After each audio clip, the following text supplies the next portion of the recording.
تبغى قوة إلى قوتك، وتبغى أن تستمد راحة على راحتك، اقرأ القرآن.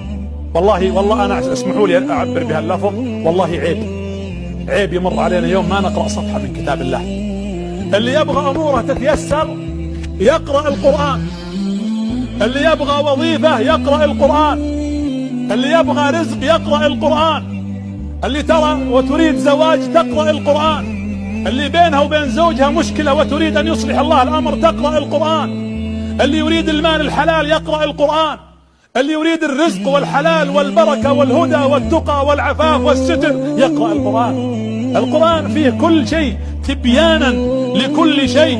القرآن مو بجريدة تقرأ، كل ما قرأت جزء أو آية أو سورة أو تجاوزت شيئا من كتاب الله اعلم أنك أنت المغتنم.